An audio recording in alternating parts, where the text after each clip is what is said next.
চলুন আজ কথা বলা যাক পাকিস্তানের রাজনৈতিক সংকট নিয়ে। এই পুরো ঘটনার কেন্দ্রে রয়েছেন একজনই, ইমরান খান।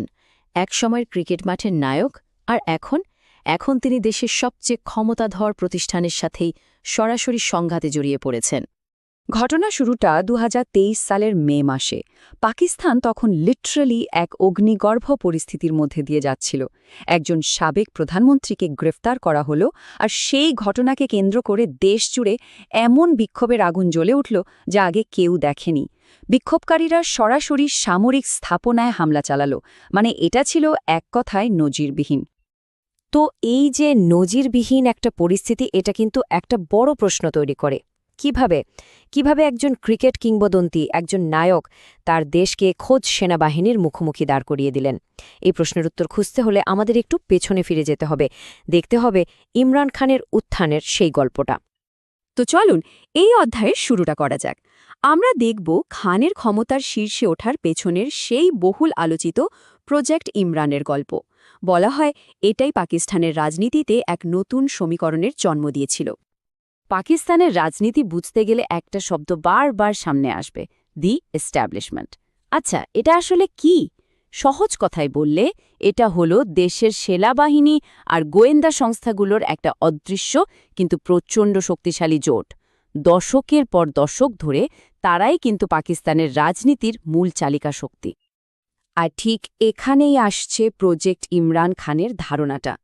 অনেক বিশ্লেষকই মনে করেন ইমরান খানের এই যে উত্থান, এটা কিন্তু পুরোপুরি স্বাভাবিক ছিল না। বলা হয় এটা ছিল আসলে এস্টাবলিশমেন্টের একটা লম্বা সময়ের পরিকল্পনা, যার মূল লক্ষ্যই ছিল ইমরান খানকে প্রধানমন্ত্রী বানানো। তো নির্বাচনে জেতার জন্য কি লাগে? ভোট। আর সেই ভোট নিশ্চিত করতে খানের দল একটা বিশেষ কৌশল নেয়। তারা দলে ভেড়ায় এক ধরনের রাজনৈতিক ভাড়াটে সৈন্য, যাদের পাকিস্তানে বলা হয় ইলেক্টেবলস। এরা কারা? এরা হলো এলাকার প্রভাবশালী নেতা, যাদের নিজস্ব ভোট ব্যাংক আছে।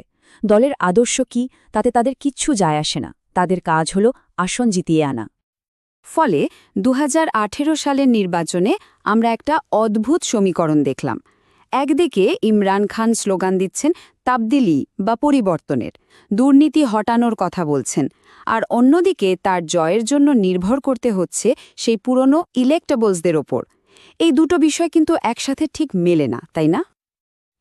কিন্তু ক্ষমতার চেয়ারে বসার পর এরপরই ইমরান খানকে মুখোমুখি হতে হলো কঠিন বাস্তবতার।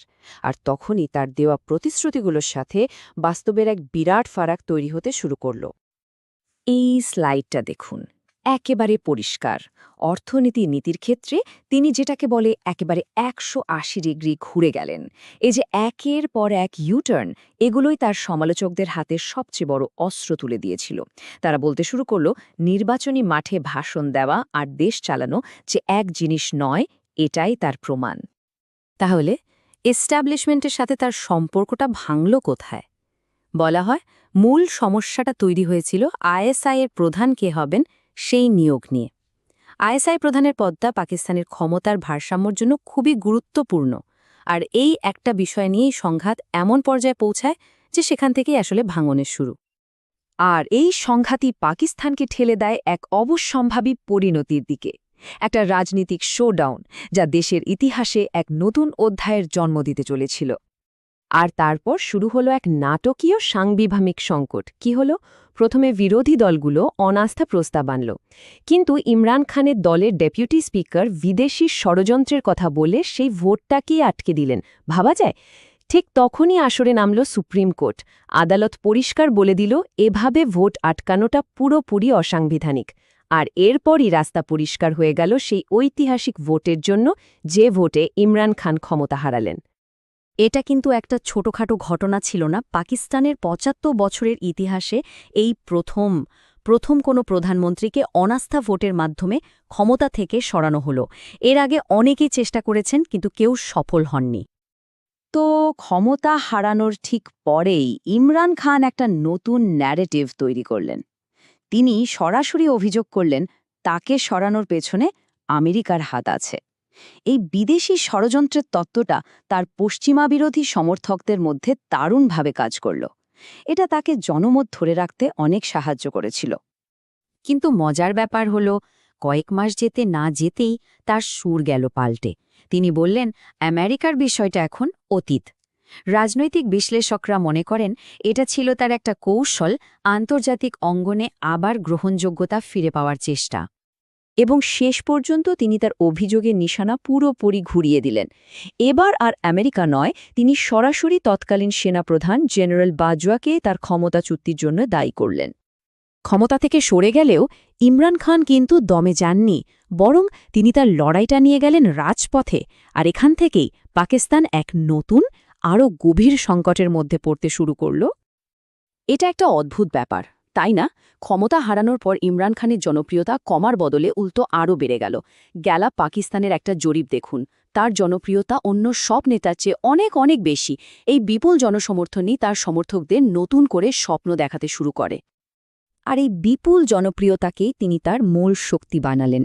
শুরু হলো তার আপোষহীন এক প্রতিবাদী আন্দোলন। দেশ জুড়ে বিশাল বিশাল আজাদি মার্চ, নতুন নির্বাচনের দাবি, এমনকি তিনি তার দলের নিয়ন্ত্রণে থাকা দুটো প্রাদেশিক সরকারও ভেঙে দিলেন। এর মধ্যেই তার ওপর একটা হামলা হলো, গুলিবিদ্ধ হয়েও তিনি বেঁচে গেলেন। এই ঘটনা তাকে তার সমর্থকদের কাছে এক সত্যিকারের নায়কের আসনে বসিয়ে দেয়। তো এই পুরো ঘটনা প্রবাহ ঘুরে ফিরে আমাদের আজকের এই অচলাবস্থার সামনে এনে দাঁড় করিয়েছে। আর এর ফলে পাকিস্তানের রাজনৈতিক ভবিষ্যৎ এখন এক গভীর অনিশ্চয়তার মুখে। দেখুন, মুদ্রার কিন্তু দুটো পিঠ থাকে। ইমরান খানের রাজনৈতিক প্রতিপক্ষদের জন্য তার ক্ষমতাচ্যুতি ছিল একটা দুঃস্বপ্নের শেষ, তারা স্বস্তির নিঃশ্বাস ফেলেছিল। কিন্তু তার কোটি কোটি সমর্থকের কাছে, তাদের কাছে এটা ছিল গণতন্ত্রের ওপর একটা মারাত্মক আঘাত। তবে একটা ব্যাপার কিন্তু মাথায় রাখতে হবে, পাকিস্তানের ইতিহাসে এই একই ঘটনার পুনরাবৃত্তি আমরা বারবার দেখেছি। একজন জনপ্রিয় বেসামরিক নেতা আর ক্ষমতাধর সেনাবাহিনীর মধ্যে সংঘাত, এই চক্রটা যেন ভাঙতেই পারছে না।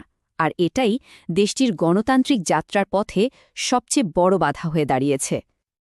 আর সবশেষে এটাই সবচেয়ে বড় প্রশ্ন হয়ে দাঁড়ায়, যখন একটা দেশের সবচেয়ে জনপ্রিয় নেতা আর তার সবচেয়ে শক্তিশালী প্রতিষ্ঠান পরস্পরের বিরুদ্ধে যুদ্ধ ঘোষণা করে, তখন সেই দেশের গণতন্ত্রের ভবিষ্যৎ কী? পাকিস্তান কি আদৌ এই চক্র থেকে কোনোদিন বেরোতে পারবে?